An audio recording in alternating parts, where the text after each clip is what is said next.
Most people have dreams in their youth that get shattered or worn down with age. They find themselves disappointed by people, events, reality, which cannot match their youthful ideals. Ideal lovers thrive on people's broken dreams, which become lifelong fantasies. Do you long for romance, adventure, lofty spiritual communion? The ideal lover reflects your fantasy. He or she is an artist in creating the illusion you require, idealizing your portrait. In a world of disenchantment and baseness, there is limitless seductive power in following the path of the ideal lover. Each of us carries inside us an ideal, either of what we would like to become, or of what we want another person to be for us. This ideal goes back to our earliest years, to what we once felt was missing in our lives, what others did not give to us, what we could not give to ourselves. Maybe we were smothered in comfort, and we long for danger and rebellion. If we want danger but it frightens us, perhaps we look for someone who seems at home with it. Or perhaps our ideal is more elevated, we want to be more creative, nobler, and kinder than we ever managed to be. Our ideal is something we feel is missing inside us. Our ideal may be buried in disappointment, but it lurks underneath, waiting to be sparked. If another person seems to have that ideal quality, or to have the ability to bring it out in us, we fall in love. That is the response to ideal lovers. Attuned to what is missing inside you, to the fantasy that will stir you, they reflect your ideal, and you do the rest, projecting onto them your deepest desires and yearnings. Casanova and Madame de Pompadour did not merely seduce their targets into a sexual affair, they made them fall in love. The key to following the path of the ideal lover is the ability to observe. Ignore your target's words and conscious behavior. Focus on the tone of their voice, a blush here, a look there, those signs that betray what their words won't say. Often the ideal is expressed in contradiction. King Louis XV seemed to care only about chasing deer and young girls, but that in fact covered up his disappointment in himself. He yearned to have his nobler qualities flattered. Never has there been a better moment than now to play the ideal lover. That is because we live in a world in which everything must seem elevated and well-intentioned. Power is the most taboo topic of all. Although it is the reality we deal with every day in our struggles with people, there is nothing noble, self-sacrificing, or spiritual about it.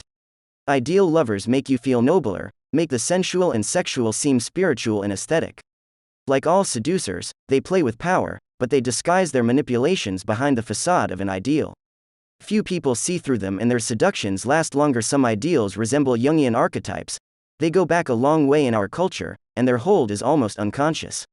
One such dream is that of the chivalrous knight. In the courtly love tradition of the Middle Ages, a troubadour, knight would find a lady, almost always a married one, and would serve as her vassal. He would go through terrible trials on her behalf, undertake dangerous pilgrimages in her name, suffer awful tortures to prove his love. This could include bodily mutilation, such as tearing off of fingernails, the cutting of an ear, etc. He would also write poems and sing beautiful songs to her, for no troubadour could succeed without some kind of aesthetic or spiritual quality to impress his lady. The key to the archetype is a sense of absolute devotion. A man who will not let matters of warfare, glory, or money intrude into the fantasy of courtship has limitless power. The troubadour role is an ideal because people who do not put themselves and their own interests first are truly rare.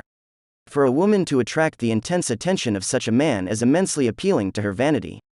In 18th century Osaka, a man named Nisan took the courtesan Diwa out walking, first taking care to sprinkle the clover bushes along the path with water, which looked like morning dew. Diwa was greatly moved by this beautiful sight. "I have heard," she said, "that loving couples of deer are wont to lie behind clover bushes. How I should like to see this in real life." Nisan had heard enough. That very day he had a section of her house torn down and ordered the planting of dozens of clover bushes in what had once been a part of her bedroom. That night, he arranged for peasants to round up wild deer from the mountains and bring them to the house. The next day Diwa awoke to precisely the scene she had described. Once she appeared overwhelmed and moved, he had the clover and deer taken away and the house rebuilt.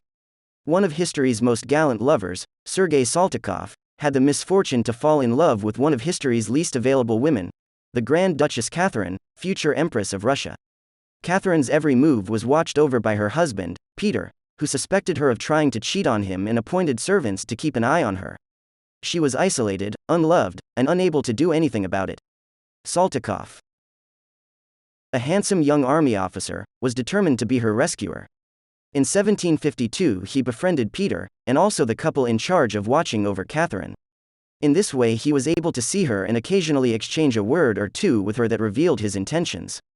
He performed the most foolhardy and dangerous maneuvers to be able to see her alone, including diverting her horse during a royal hunt and riding off into the forest with her. He told her how much he sympathized with her plight, and that he would do anything to help her. To be caught courting Catherine would have meant death, and eventually Peter came to suspect that something was up between his wife and Saltykov, though he was never sure. His enmity did not discourage the dashing officer, who just put still more energy and ingenuity into finding ways to arrange secret trysts. The couple were lovers for 2 years, and Saltykov was undoubtedly the father of Catherine's son Paul, later the Emperor of Russia. When Peter finally got rid of him by sending him off to Sweden, news of his gallantry traveled ahead of him, and women swooned to be his next conquest. You may not have to go to as much trouble or risk, but you will always be rewarded for actions that reveal a sense of self-sacrifice or devotion. The embodiment of the ideal lover for the 1920s was Rudolph Valentino, or at least the image created of him in film.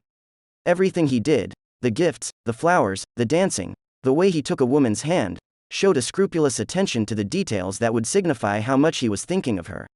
The image was of a man who made courtship take time, transforming it into an aesthetic experience. Men hated Valentino, because women now expected them to match the ideal of patience and attentiveness that he represented. Yet nothing is more seductive than patient attentiveness. It makes the affair seem lofty, aesthetic, not really about sex. The power of a Valentino, particularly nowadays, is that people like this are so rare. The art of playing to a woman's ideal has almost disappeared, which only makes it that much more alluring. If the chivalrous lover remains the ideal for women, men often idealize the Madonna, whore, a woman who combines sensuality with an air of spirituality or innocence. Think of the great courtesans of the Italian Renaissance, such as Tullia d'Aragona, essentially a prostitute, like all courtesans, but able to disguise her social role by establishing a reputation as a poet and philosopher. Tullia was what was then known as an honest courtesan. Honest courtesans would go to church, but they had an ulterior motive. For men, their presence at Mass was exciting. Their houses were pleasure palaces, but what made these homes so visually delightful was their artworks and shelves full of books, volumes of Petrarch and Dante. For the man, the thrill, the fantasy, was to sleep with a woman who was sexual yet had the ideal qualities of a mother and the spirit and intellect of an artist. Where the pure prostitute excited desire but also disgust, the honest courtesan made sex seem elevated and innocent, as if it were happening in the Garden of Eden. Such women held immense power over men. To this day they remain an ideal, if for no other reason than that they offer such a range of pleasures. The key is ambiguity. To combine the appearance of sensitivity to the pleasures of the flesh with an air of innocence, spirituality, a poetic sensibility. This mix of the high and the low is immensely seductive. The dynamics of the ideal lover have limitless possibilities, not all of them erotic. In politics, Talleyrand essentially played the role of the ideal lover with Napoleon, whose ideal in both a cabinet minister and a friend was a man who was aristocratic, smooth with the ladies, all the things that Napoleon himself was not. In 1798, when Talleyrand was the French foreign minister, he hosted a party in Napoleon's honor after the great general's dazzling military victories in Italy. To the day Napoleon died, he remembered this party as the best he had ever attended. It was a lavish affair, and Talleyrand wove a subtle message into it by placing Roman busts around the house, and by talking to Napoleon of reviving the imperial glories of ancient Rome. This sparked a glint in the leader's eye, and indeed, a few years later, Napoleon gave himself the title of emperor, a move that only made Talleyrand more powerful. The key to Talleyrand's power was his ability to fathom Napoleon's secret ideal, his desire to be an emperor, a dictator. Talleyrand simply held up a mirror to Napoleon and let him glimpse that possibility. People are always vulnerable to insinuations like this, which stroke their vanity, almost everyone's weak spot. Hint at something for them to aspire to, reveal your faith in some untapped potential you see in them, and you will soon have them eating out of your hand. If ideal lovers are masters at seducing people by appealing to their higher selves, to something lost from their childhood, politicians can benefit by applying this skill on a mass scale. To an entire electorate. This was what John F. Kennedy quite deliberately did with the American public, most obviously in creating the Camelot aura around himself. The word Camelot was applied to his presidency only after his death, but the romance he consciously projected through his youth and good looks was fully functioning during his lifetime. More subtly, he also played with America's images of its own greatness and lost ideals. Many Americans felt that with the wealth and comfort of the late 1950s had come great losses. Ease and conformity had buried the country's pioneer spirit. Kennedy appealed to those lost ideals through the imagery of the new frontier, which was exemplified by the space race.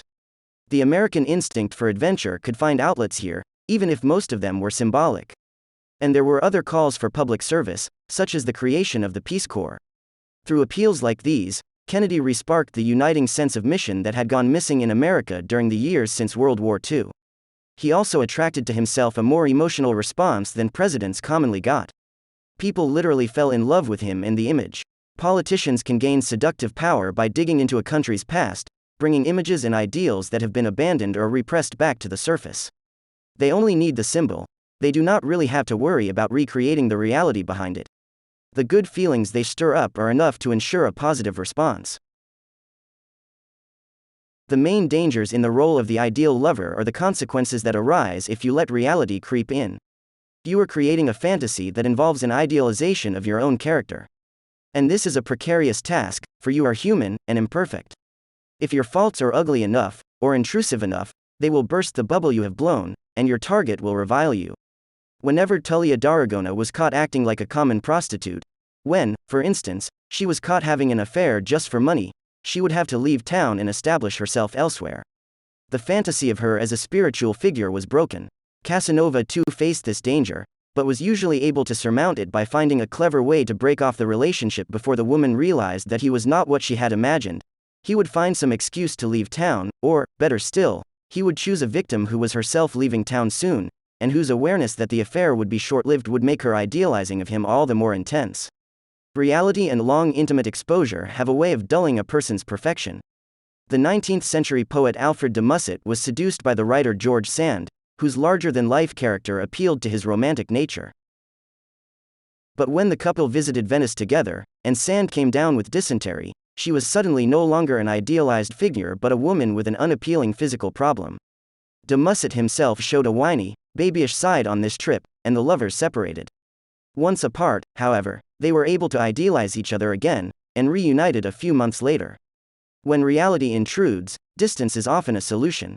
In politics, the dangers are similar. Years after Kennedy's death, a string of revelations, his incessant sexual affairs, his excessively dangerous brinkmanship style of diplomacy, etc., belied the myth he had created. His image has survived this tarnishing. Poll after poll shows that he is still revered. Kennedy is a special case, perhaps, in that his assassination made him a martyr, reinforcing the process of idealization that he had already set in motion. But he is not the only example of an ideal lover whose attraction survives unpleasant revelations. These figures unleash such powerful fantasies, and there is such a hunger for the myths and ideals they have to sell, that they are often quickly forgiven. Still, it is always wise to be prudent, and to keep people from glimpsing the less than ideal side of your character.